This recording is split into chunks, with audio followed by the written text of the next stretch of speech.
To give another take on Afrocentrism, let's listen to Bad and Panada, a, I think, leftist from America. So we've seen the African version of it, and now we're going to see the Western version of it. And this is not to say that this person is correct or incorrect about what Afrocentrism is, it's to show you exactly how some people view this world. Years ago, I used to read a Reddit forum dedicated to refuting false claims about history. Every now and again, there would be posts there refuting certain Afrocentrist historical claims. This term is most commonly used to refer to the practice of claiming that basically every single well-known historical figure, or empire, or whatever, was actually black. The notion that every single empire in history was black is something that I've heard that some Afrocentrists repeat.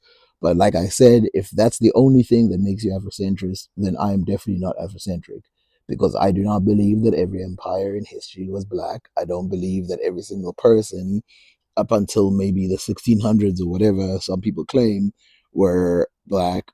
And I do, in my head, view the world through a multiple lens, and I try sometimes to not look at it through a racial lens, because that will cloud your judgment. Now, this is not the true meaning of Afrocentrism, that they just claim everything was black. And also, those people who do that will find themselves in a depressive state when they realize that it is not true that every single empire was black. Like Cleopatra was black, Charlemagne was black. You get the idea. These posts always To address the Cleopatra was black argument, this was something that was brought up years ago during the early stages of Afrocentrism.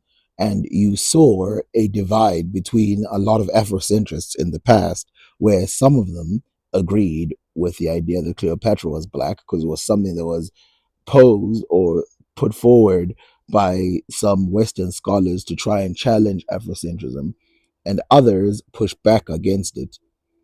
The idea that Cleopatra couldn't be black or could be black is actually something that I've seen some people debate who are not Afrocentrist, because of a possible connection with the mixed populations within Egypt. Now, personally, I don't think she was black.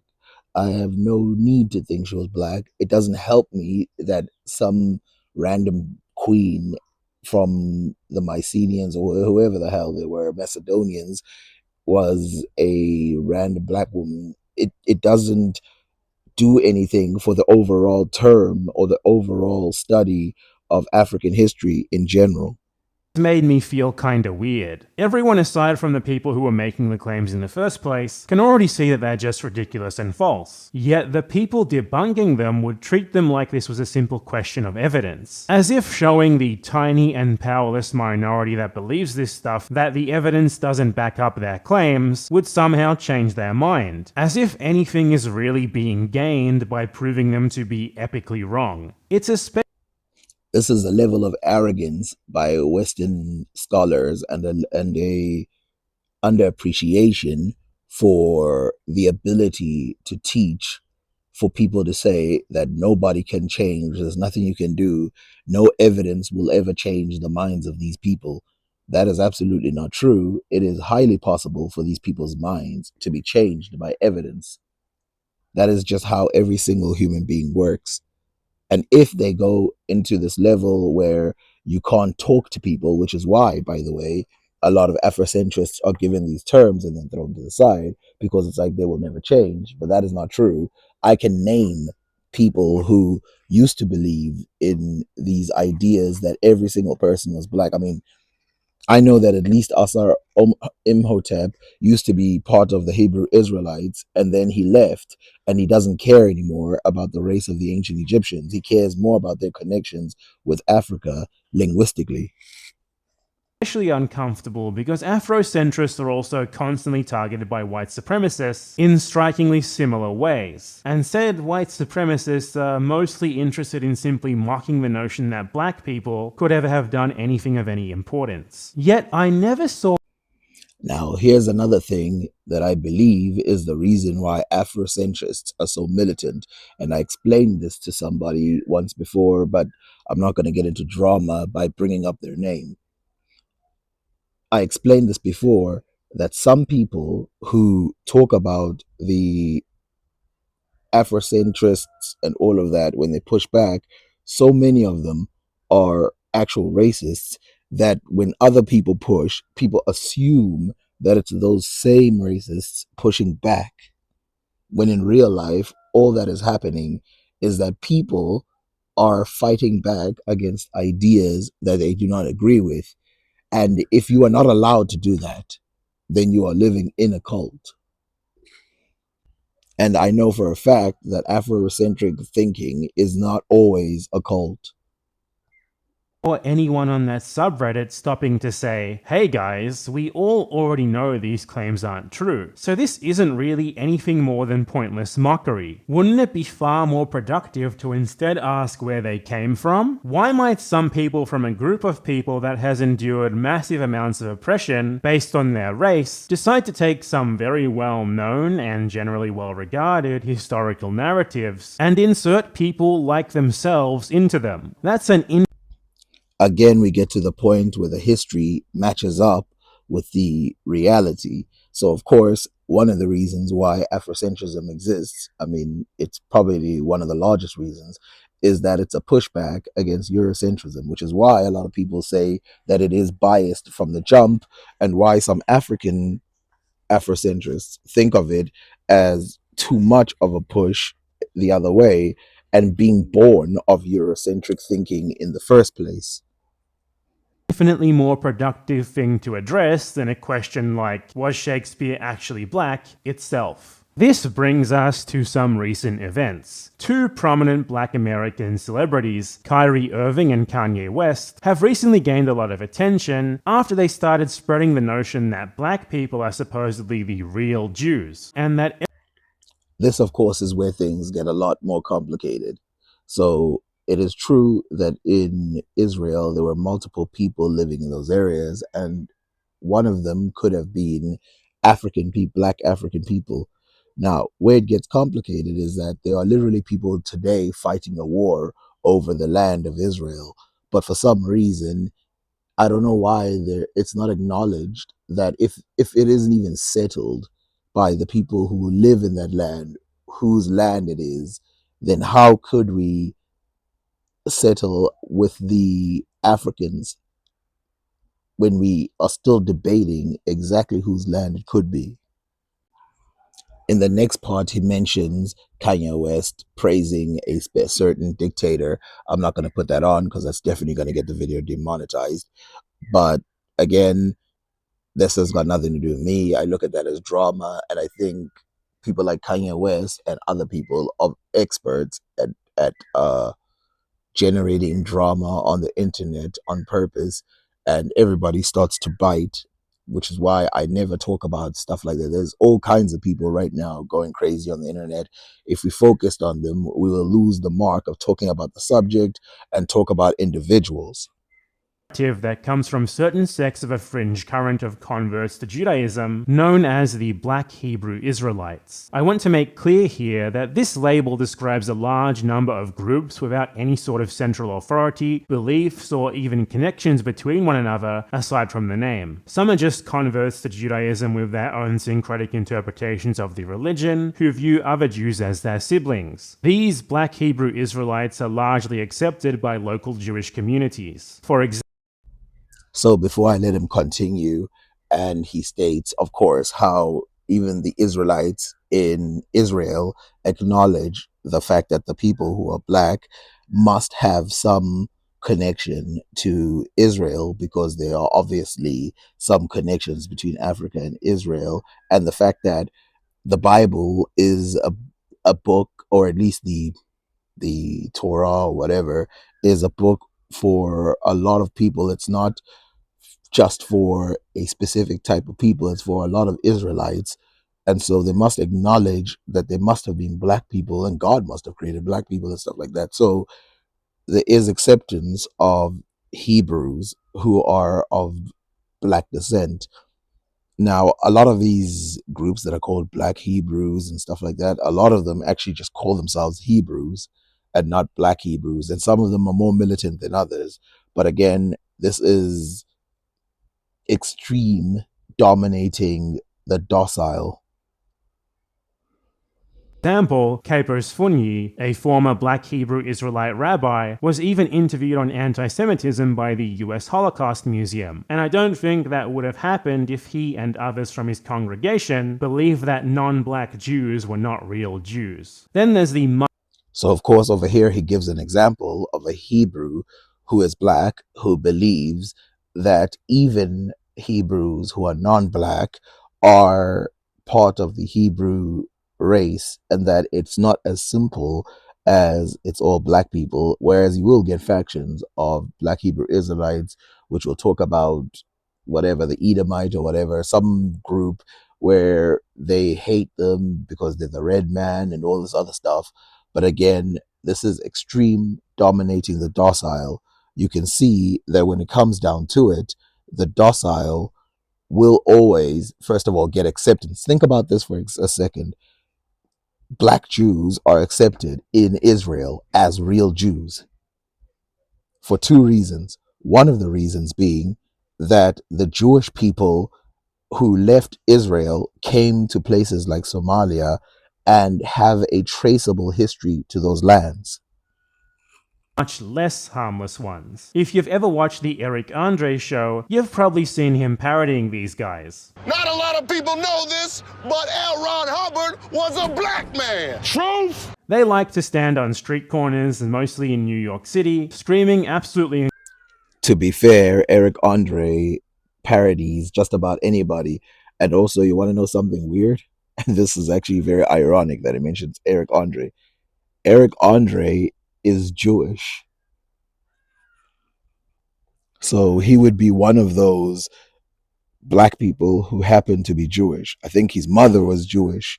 Incomprehensible garbage about how black people are the real Jews and other Jews are usurpers. They're practically a part of the furniture in some neighborhoods over there. More recently, some of them have gone from just being an annoyance to being an actual problem for their neighbors by committing hate crimes. These are the So let me start by saying that a lot of the stuff that they say when they sit there and shout at the people or talk to the people, some of it actually is real knowledge, and I've seen them best people with knowledge. Now, there is an embarrassing section of this where they are basically making certain people, making themselves look bad because, I mean, go and look at the reaction of that, what is it, MAGA kid or whatever, who was being verbally abused by the Hebrew Israelites. Go and look at even Afrocentric or whatever people's opinions.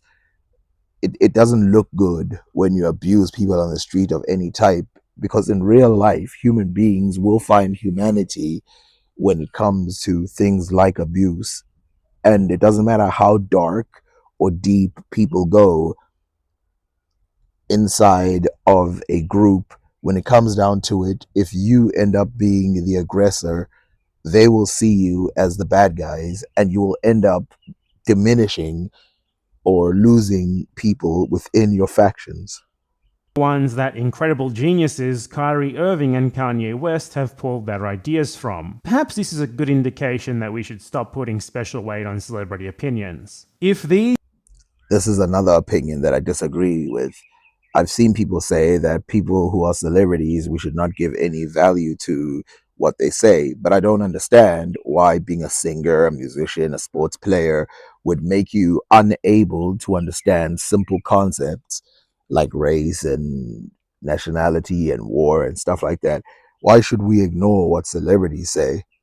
They are not of another species. I think that is part of the demonizing or godizing of celebrities, where people take their opinions to mean more than the average person. Now, their opinion spreads more than the average person because they've got a platform, but it's not based on more. They've just got in as much information out there as anybody else. But to say that they can't have a point of view, or you shouldn't care about their point of view because they're celebrities, that is bogus. I mean, anybody who does talk at a wide scale to some degree is a celebrity. And if that's the case, then how can we ever take anybody seriously? Once they get a platform, should we just ignore them? No ideas would ever spread that way. And you have seen how great messages can spread, and how even people who start off a certain way, like let's take Muhammad Ali, for example, or let's take Mike Tyson, or let's take anybody. You see these celebrities who start off one way, spread certain messages, and then they spread other messages, and all is fine in the world. But this idea that you can't listen to celebrities, I don't understand where that comes from. I think it's actually quite undermining to the human being. These black Hebrew Israelites' narrative about themselves sounds awfully similar to afrocentrism to you. That's because it is just more afrocentrism. Just in this case, on top of claiming to be the real everything else, they're also claiming to be the real biblical Israelites. Now, before he slanders the Hebrews fully, let me first rail it back to the moderate Hebrews. As he mentioned, there are some Hebrews who just happen to be black who do not subscribe to the idea that everyone who is an Israelite has to be a black person.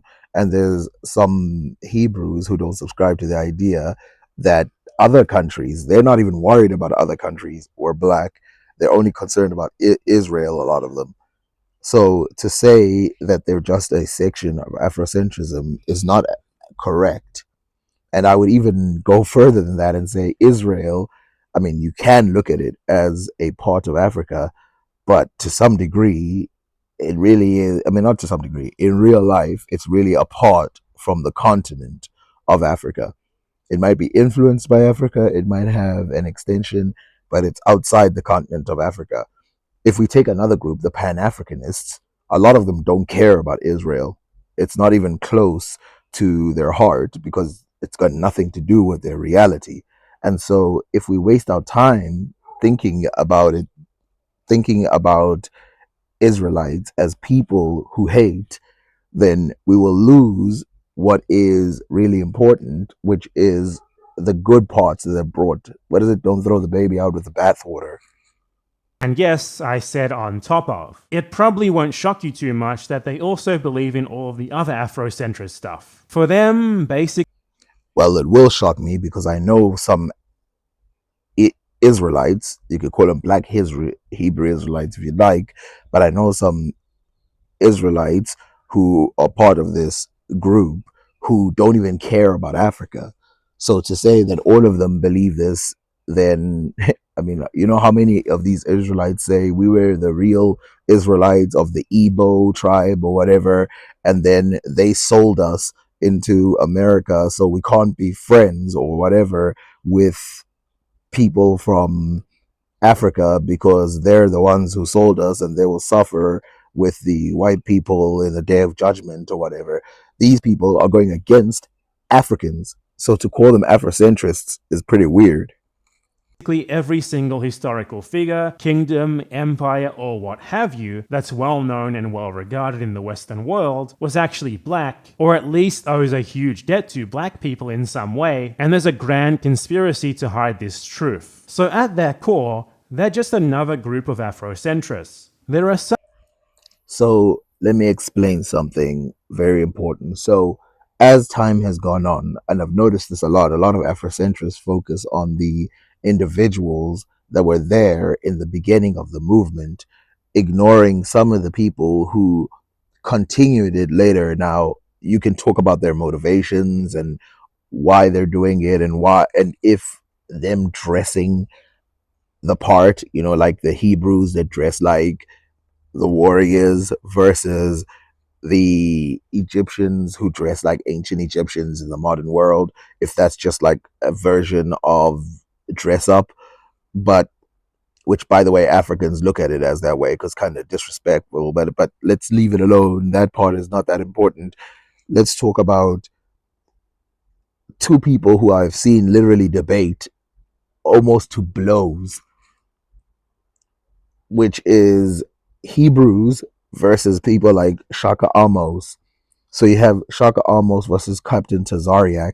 Shaka Amos, I would say he is sort of a Pan Africanist and maybe an Afrocentrist. I wouldn't put him fully in there because I don't know how much he cares about that. Now, I know he cares about general scholarship of the world in that sense. I'll probably put him in Afrocentric if you wanted to go by a definitional term. But he fully disagrees with Captain Tazariak's opinions. To put this at the place where Captain Tazariak and Shaka Amos belong to the same group, which is Afrocentric, is not true.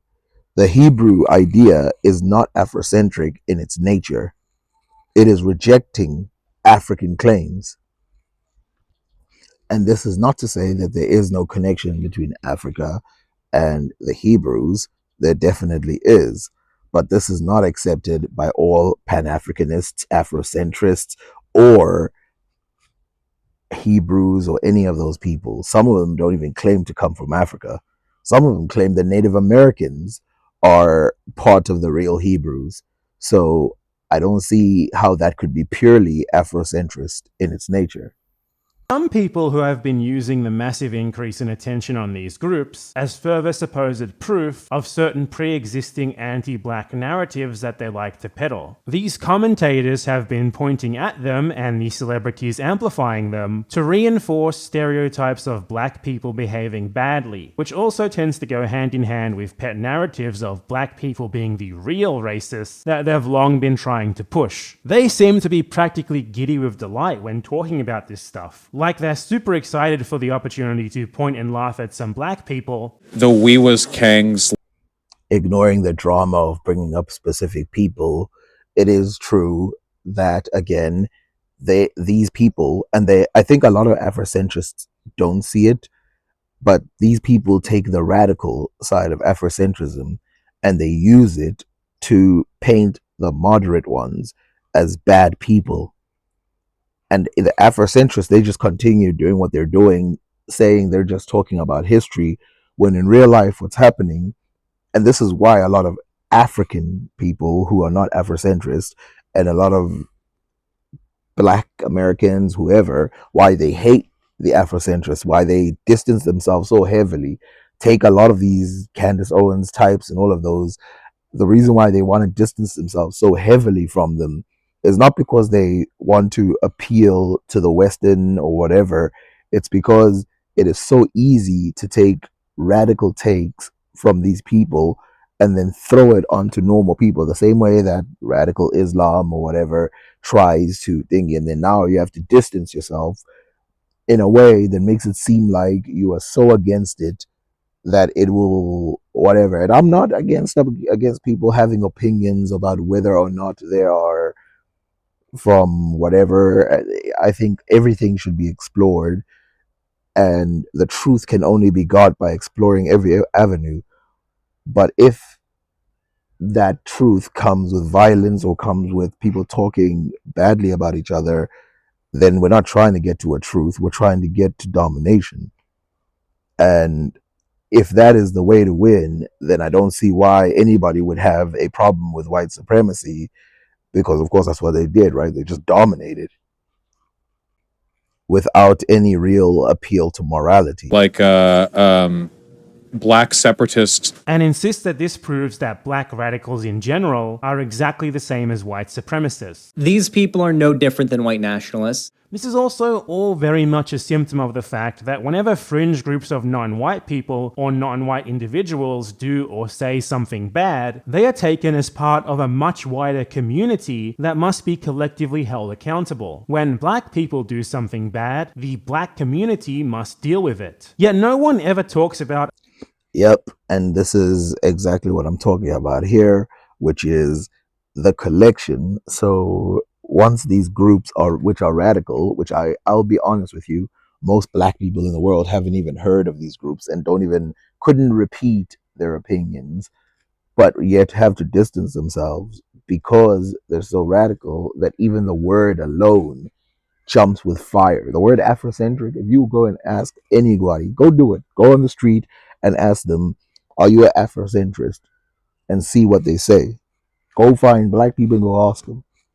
a white community in the same way, despite the fact that, if anything, they could be said to be infinitely more collectively responsible for actual systemic oppression, including of those same black people. And the way Now, to be fair, some white supremacists obviously get attacked brutally by moderate white people or just normal white people because they do not want to be associated with those groups, because in the past they were associated because they were large groups in the past, and so they want to make it clear that they're not part of those groups today. So it's not as if this is strictly true for black people, but like I said, minority groups and non-minority groups as well. I mean, a lot of these groups are not minorities in the world.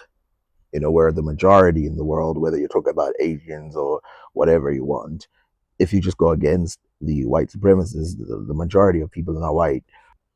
But in reality, the people still have to apologize. 2 billion people have to apologize for one person saying something.